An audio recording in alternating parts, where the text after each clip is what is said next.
Pourquoi j'écris? Pour que la vie soit plus diverse. Parce que c'est ce que je sais faire. J'écris tous les matins. On ne m'a pas donné de conseils en particulier pour écrire. Par contre, mon père m'a dit que j'en étais capable. Mais t'écris parce que t'as un truc à dire? Tout le monde écrit, mais tout le monde n'est pas écrivain. Pourquoi le devient-on? Comment le devient-on? D'où vient l'inspiration? Écrivain, écrivaine. Le point littéraire, Jean-Jacques Foucault. On connaît les écrivains à travers leurs œuvres, mais connaît-on leur univers?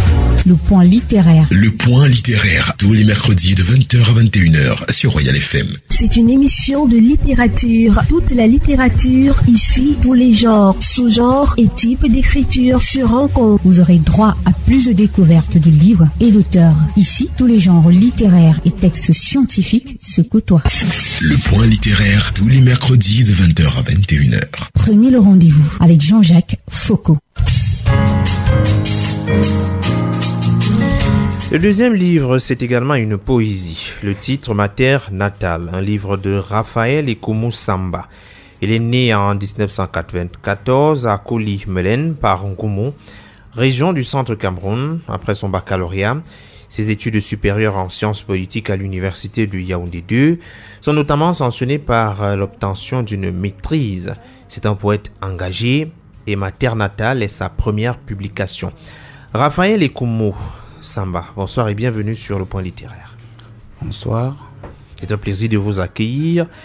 Merci. Vous faites votre entrée dans le monde de l'écriture, principalement de la poésie, à travers Ma terre natale. Vous avez fait des études en sciences politiques à l'université de Yaoundé 2 Soir. Vous avez eu votre maîtrise, c'est-à-dire que ça date aujourd'hui. Comment est-ce qu'on fait pour se retrouver finalement dans le terrain ou alors sur le terrain de l'écriture? Bon, l'écriture d'ailleurs, je vais commencer de la genèse. L'écriture commence à m'intéresser en classe de première. Et parce que j'ai lu beaucoup de géants poètes. Je vais par exemple parler de Angèle Vervin avec Balafon. En classe de terminale, quand j'arrive, je constate qu'il y avait un autre là-bas qui me façonnait. Qui, je sais pas, il s'appelait Guillaume Apollinaire, oui, avec un poème que je méditais même à un moment donné, Le Pont de Mirabeau. Oui. Oui. Ce sont ces deux auteurs qui m'ont vraiment forgé. À un moment donné, après la classe de terminale, pour la petite histoire, je me suis retrouvé quelque part dans un village d'un ami. Après, on était au deuil, c'était un deuil. Après la veillée, le matin, on part pour se laver. C'était à la Sanaga. Puisque moi, j'étais jamais arrivé là-bas.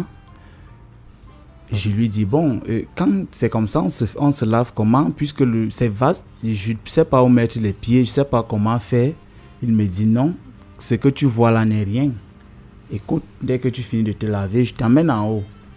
C'est où il m'amène au niveau des chutes de Nachtigal. Vous découvrez la beauté. J'ai découvert la beauté.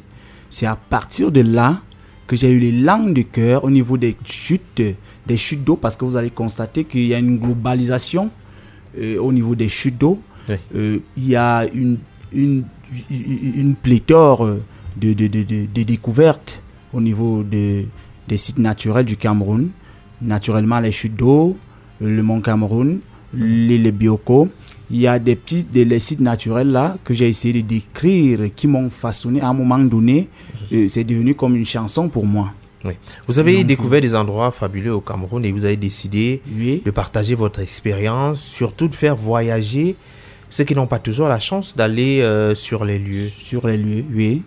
Oui. Vous avez réussi à transcrire vos émotions, la beauté des lieux à travers des mots. Alors, certainement, on a été inspiré par les chutes qu'on a regardées, par le Mont Cameroun. On célèbre pratiquement ces sites. Est-ce qu'on se dit, les Camerounais ne découvrent pas suffisamment ces endroits merveilleux?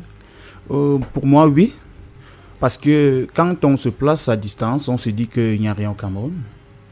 On se dit qu'il n'y a rien au Cameroun et que peut-être sont les petites routes qu'on voit ou bien les choses que les gens se racontent de gauche à droite qui existent réellement. Alors que quand on y va sur le terrain, on découvre des choses qui sont merveilleuses. Donc c'est ce que moi je vais essayer d'expliquer là à nos auditeurs. À partir du livre Ma Terre Natale, vous pouvez voyager là. Presque toutes les chutes d'eau du Cameroun sont là. Oui. Les monts aussi. Il y a les monts. Vous dites que les monts font la fierté ou alors sont véritablement une nourriture pour le tourisme. Les étrangers viennent ici pour regarder avec admiration ces lieux, mais pas forcément nous. Mais pas forcément nous, effectivement. Puisque nous-mêmes, nous simplifions ce que nous avons. Oui, nous simplifions. Pas seulement tout le monde, parce que moi, je sais qu'il y a certains qui ont qui portent de la valeur par rapport à tous ces sites-là. Mais en ce qui concerne certains, parce que je ne vais pas vous mentir, dans un pays, il y aura toujours les critiques, il y aura toujours les gens qui vont trouver des aberrations à toute chose. Oui. Donc, pour moi, je construis ma cité à travers des écumes et des bonheurs. Donc, moi, je trouve que un pays ne peut pas seulement exister avec des bonheurs où tout le monde sera fier chaque jour. Mais il y a aussi des écumes d'où vous allez découvrir certains poèmes-là, comme par exemple Mon cœur saigne, qui parle par exemple des criminalités en milieu scolaire, qui parle par exemple des guerres au nord-ouest et au sud-ouest, de Boko Haram, tout ça. Donc c'est ça qui englobe... De la guerre. Oui, de la guerre en fait. C'est ça qui englobe en fait des écumes que moi j'ai trouvé comme des aberrations dans notre pays. Tout cela finalement ne dérange pas votre amour que vous avez pour le Cameroun, parce qu'on voit bien cet esprit, cet amour que vous dégagez, que vous permettez au lecteur de ressentir à travers vos mots. Pourquoi vous aimez tant le Cameroun? Vous a-t-il tout donné? Le Cameroun ne m'a pas tout donné. Mais j'ai cet esprit patriotique, si je peux le dire ainsi, qui m'anime depuis mon enfance. Quand j'étais au CM2, il y avait une chanson là qu'on nous enseignait, c'était Ami, celle de la jeunesse. C'était une chanson, je ne sais pas, je l'ai même déjà presque oubliée. Mais parfois, quand je pense à l'enseignant en question, je me dis qu'à un moment, quand tu ne chantais pas, la chicotte était derrière toi. À un moment donné, on forgeait cela en nous et ça nous donnait, je ne sais pas, cet amour-là d'aimer d'abord ce que tu as, d'aimer ce que tu es et d'aimer où tu vis, où tu es. Et d'aimer même son entourage, d'aimer tout ce qui se vit autour de nous. Donc c'est à partir de là que je commence un peu à trouver que ce que moi j'ai, il ne faudrait pas que je commence à en vouloir plus. Quand tu veux plus, il faut aller doucement. Il faut être patient en même temps. Donc, à partir de là, on essaye de se construire cet environnement-là qu'on veut faire comprendre à certains que voilà ce qu'il faut et voilà ce que moi je vis, voilà ce que moi je trouve pour nous et voilà ce que moi je pense, afin que tout le monde ne se sente pas vraiment frustré en disant non, il n'y a rien, le pays, il n'y a rien, il y a ceci, il y a cela, il y a toujours. Mais même ces chutes même, j'ai pu vous dire, elles sont à un moment donné risquées. Vous ne pouvez pas vous placer à côté d'une chute n'importe comment.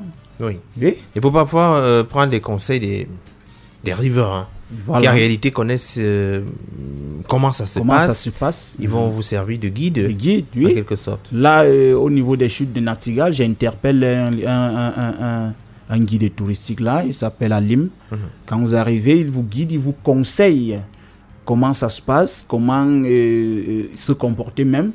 Quand vous êtes dans la barque, il vous dit déjà comment ça se passe, comment se comporter, ne vous mettez pas debout, faites ceci, faites cela. Oui, vous adoptez directement un comportement tel qu'il vous le prescrit. Alors, dans votre voyage, vous nous amenez à Melon. Oui. Quelle est la relation que le poète que vous êtes avec Melon? Dans le Mongo, oui, je me rappelle. Je n'ai pas une relation particulière avec Melon. Oui. On y a fait quelques tours, une fois ou deux? Une fois. Je ne suis même pas parti à Melon directement. J'étais à Bafon, chez une amie. C'est même pas une amie, c'est une mère pour moi. Elle avait perdu sa grand-mère.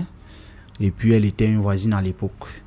C'est où j'ai fait peut-être 3 jours là-bas. Oui. J'ai fait petit tour de gauche et à droite. J'étais comme un enfant. Je voulais tout voir, je voulais tout découvrir au même moment. D'où elle m'a quand même conduit à Melon, en me disant voilà, je vais un peu t'amener où il y a des bonnes choses afin que tu découvres aussi. On sait même faire des photos. Donc c'est à partir de là.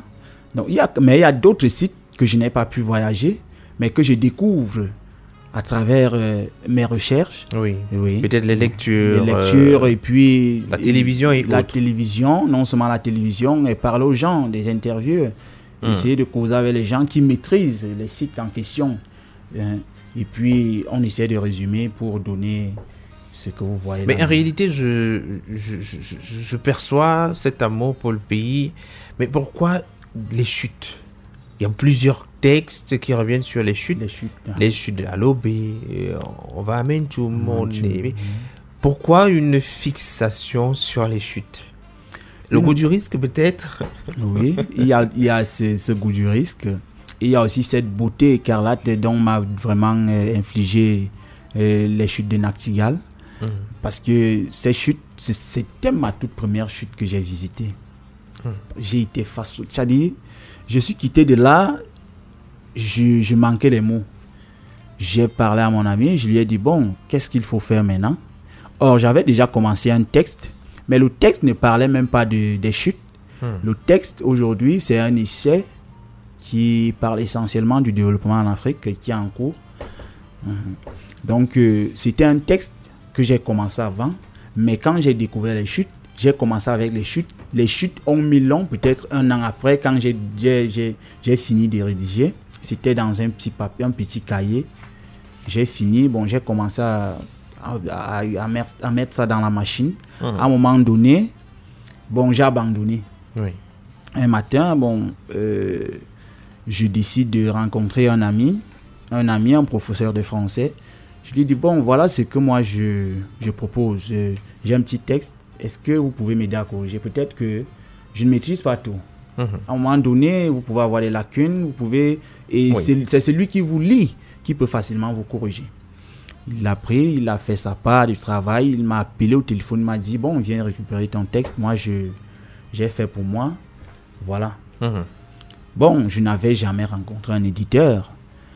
Je n'avais jamais vraiment rencontré un éditeur. J'ai décidé de chercher même dans le net qui est-ce que je peux contacter au Cameroun.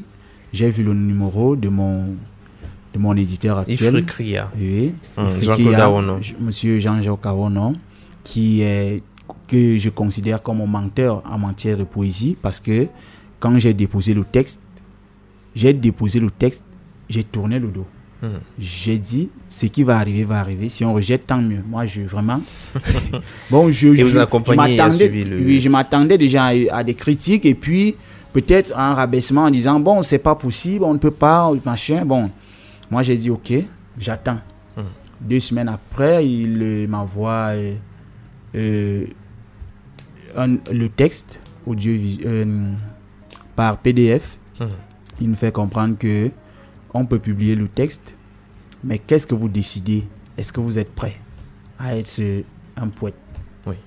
Je dis, comme c'est comme ça, moi je ne recule devant rien. C'est la réponse que je lui avais donnée. Il n'y a pas de souci, je ne recule devant rien.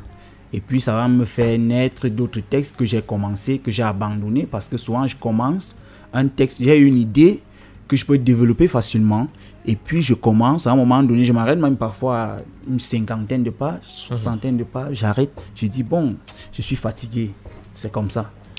Oui. Et il m'appelle, il me dit bon, il faut donc passer, on va essayer de voir dans quelles conditions on va travailler. C'est comme ça qu'on se lance, et puis quelques temps après, il me dit bon, c'est disponible, viens jeter un coup d'œil, voir le produit. Oui.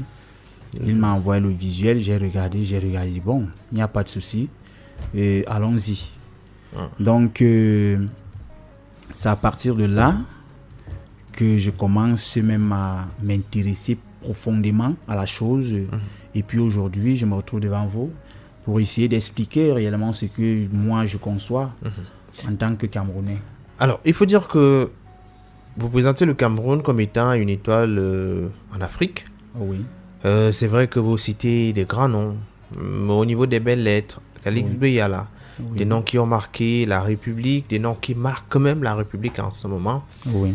Mais il ne faut pas oublier, et vous mentionnez d'ailleurs cela dans vos textes, il y a quand même des difficultés à plusieurs niveaux au Cameroun. Oui. C'est un pays beau, certes, oui, mais il y a des écueils encore. Justement. Comment, de votre point de vue de poète, on pourrait faire pour rectifier le tir, pour sortir le pays dans ces difficultés connues? Je prends pour le cas de la jeunesse, le chômage, et pourtant ils sont surdiplômés. Oui. Mon problème aujourd'hui, c'est la relation des jeunes avec leur richesse. Oui. L'implémentation des jeunes aux richesses camerounaises est un peu moins associée avec ce qu'ils font dans les établissements scolaires comme formation. Vous allez constater par exemple quand on parle de la science politique, quand quelqu'un finit de faire la science politique, il se dit non, je serai un grand juriste demain, ou bien je sais pas, un grand politicien, un analyste politique, je serai ci, je serai ça. Bon, à un moment donné, il ne se forme pas vraiment et profondément dans la chose. Il se met seulement à critiquer des gens de gauche et à droite sans pour autant avoir des compétences acquises afin de critiquer la personne en question. Donc, c'est là, à un moment donné, je vais aussi vous prendre un autre domaine comme par exemple l'agriculture. Les jeunes qui font par exemple l'agriculture ne s'implémentent pas à fond alors que ont-ils suffisamment de moyens pour... Voilà, c'est où je veux en venir. Ne s'implémentent pas à fond parce qu'à un moment donné, ils sont découragés parce qu'ils n'ont pas de moyens, ils n'ont pas de ressources financières, ils n'ont pas de financiers dans le domaine afin de pouvoir implémenter leurs connaissances sur le terrain. Donc, cette relation-là de la richesse avec la jeunesse, c'est la relation qui m'intéresse à l'heure actuelle. Oui. Il faut trouver un moyen de, non seulement d'avoir des jeunes qui soient formés selon les besoins du Cameroun. Justement. Et non nécessairement juste formation pour la formation. Pour la formation, oui. Les besoins du Cameroun sont divers et variés. C'est un pays à construire. Y a-t-il encore espoir à rester sur place ou faire comme les autres, aller traverser la mer? Non. On peut rester sur place et puis se construire à travers des formations.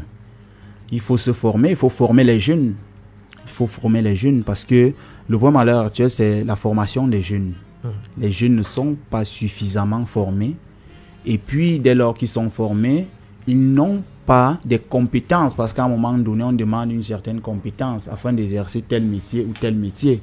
C'est donc à partir de là qu'il faut commencer à orienter les jeunes dans le domaine de la formation. Alors, votre texte qui vous a le plus marqué, celui qui vous a... quand vous le relisez aujourd'hui, vous en êtes énormément fier. Mon texte qui m'a le plus marqué, c'est mon texte qui parle essentiellement des élèves en milieu scolaire. Je pense que c'est mon cœur 5, 3 ou 4, quelque chose comme ça, qui parle de ces élèves-là qui en milieu scolaire se retrouvent avec les armes blanches, avec la drogue, et puis on ne sait pas comment ils traversent des barrières, on ne sait pas comment ils quittent même la maison avec ces choses-là pour en arriver là, dans les salles de classe. On ne sait pas comment ces gars font, à un moment donné, ils se retrouvent en train de poignarder un enseignant ou je ne sais qui. À un moment donné, ça crée des aberrations, même sur le plan social et psychologique même, de certains jeunes. Oui.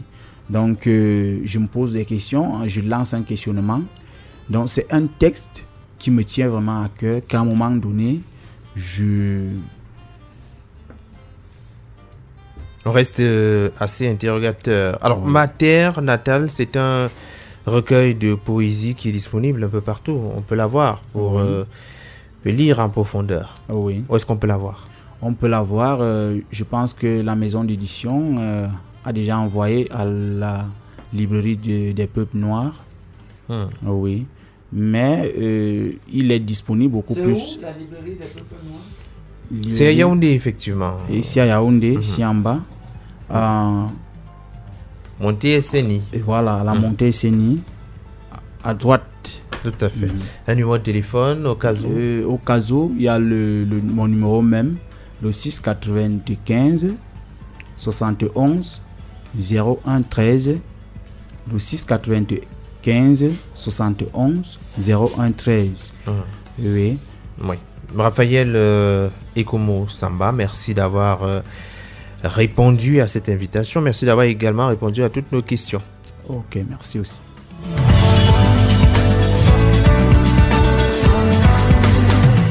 Et le point littéraire se referme. Merci à Iya Boyo pour son livre Eau vivante et vivifiante, mais aussi à Raphaël Ekomo Samba qui nous présentait Ma terre natale. L'émission a été pilotée à la partie technique par Romuald Koumé, coordination éditoriale Une affaire des belles Samari, coordination centrale Jean Patient Tala, supervision générale le reverend pasteur Bissa et Emmanuel Noël, présentation Jean-Jacques Foucault. Mercredi prochain, notre rendez-vous exactement à 20h sur la 88.4. Que Dieu bénisse le Cameroun et le reste du monde avec. Bonne soirée.